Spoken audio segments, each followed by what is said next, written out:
Baby, ano ba yan? Ba't ka tingin-tingin ng mga gamot dyan? Sakit kasi ng ulo ko eh. Hindi ko alam ang dapat kong inumin na gamot eh. Ano ba dapat? Ano ka ba? Mag-biogesic ka. Ha? Nakasigurado ka bang tama yung gamot para sa akin? Oo naman. Eto, try mo. Ah, salamat. Kaya laging tandaan, ingat. Dahil sila'y makakapitan. Ang mas pinagkakatiwalaan ng mas maraming Pilipino. ABS-CBN News and Current Affairs. Eksklusibo, isang lumang syudad ng Syria, ang Palmyra. Sa listahan ng mga lumang syudad, ito ay isang mahalagang lungsod na makikita sa Oasis kung saan ito ay isang lugar na nagsisilbing kanlungan. Kung ano ang ikinaganda nito noon, ito naman ang kinasawi ng mga tao nito ngayon. Eksklusibo. Matutunghayan natin ang isang panayam mula sa isang taong nakaranas ng kasawian sa Cebu. Expose. Lahat ng yan malalaman dito sa Eksklusibong Expose.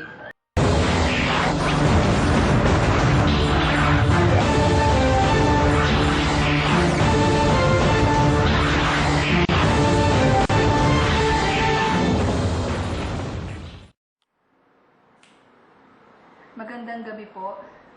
Magandang gabi rin ho. Kamusta na po ang inyong kalagayan sa kabila ng kasawian na naganap sa syudad niyo?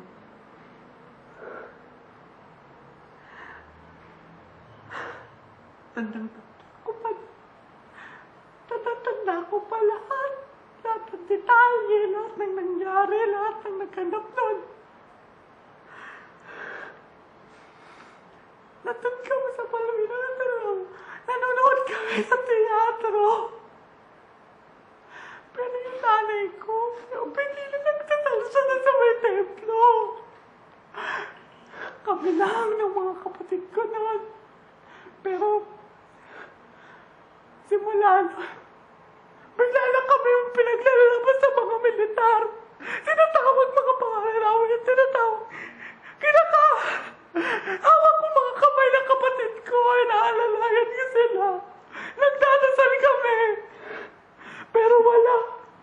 Sabay sa pagbagsak ng mga bomba, sabay sa pagbagsak ng ekonomiya namin.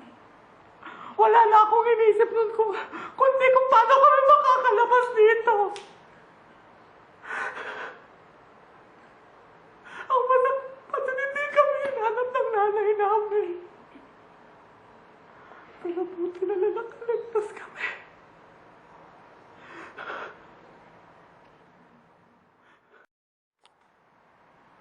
Hindi po ba't kilala ang Palmyra bilang isang matibay na syudad?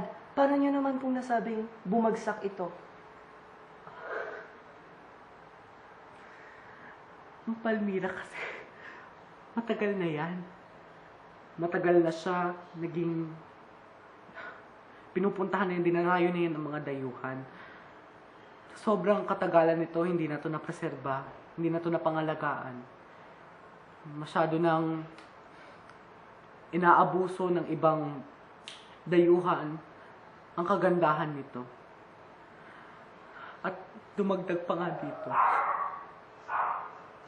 Yung tikmaan. Pinasabog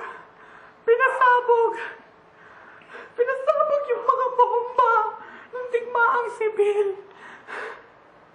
Lahat, kinapitan na lahat ng mga kapitan. Nakapaggera na nagrevolusyon na lahat ng ibang tao doon. Pero patuloy pa rin ang pagbabomba ng mga terorista.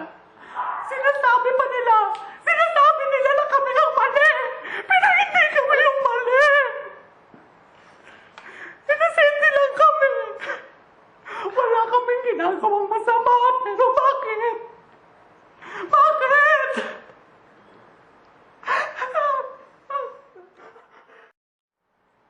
Bakit niyo po laging sinasabi ang tungkol sa bomba? Ano po bang meron sa bomba? Bomba. Amoy na amoy kasi ngayon hanggang ngayon. Pero hindi.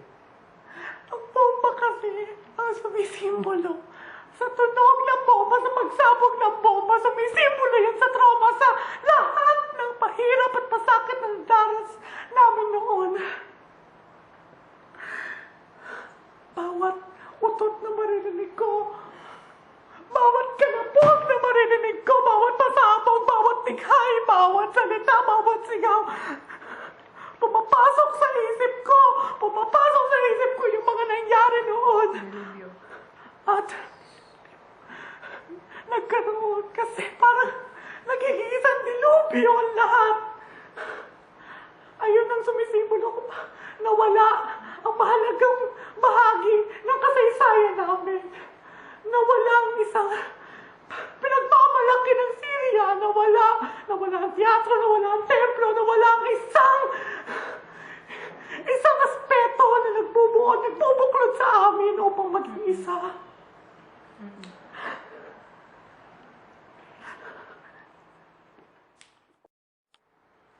Kami po ay nakikiramay sa inyong naranasan noon. Pero ano po ang inyong masasabi sa mga taong nanonood ngayon na maaring maranasan nila ang inyong naranasan? Salamat sa pakikiramay. Kahit matagal na yan, nirerespeto namin ito. At mapapayo ko lamang doon sa mga maaring makaranas nito sa mga nanonood.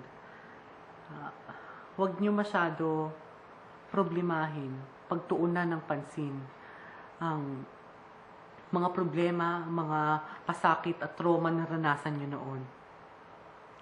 Dahil sa bawat trauma o bawat problema na nahayag noon ay nagbunga sa makabuluhan at pagkakaisa ng Syria.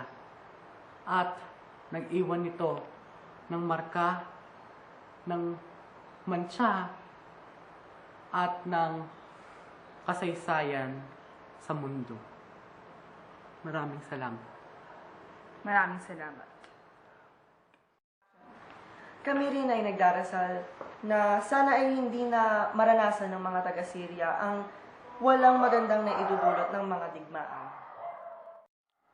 Sana ay buo pa rin makikita ng mga susunod na henerasyon ng taga-Syria ang mga naging bunga ng nangyari sa kanilang bansa.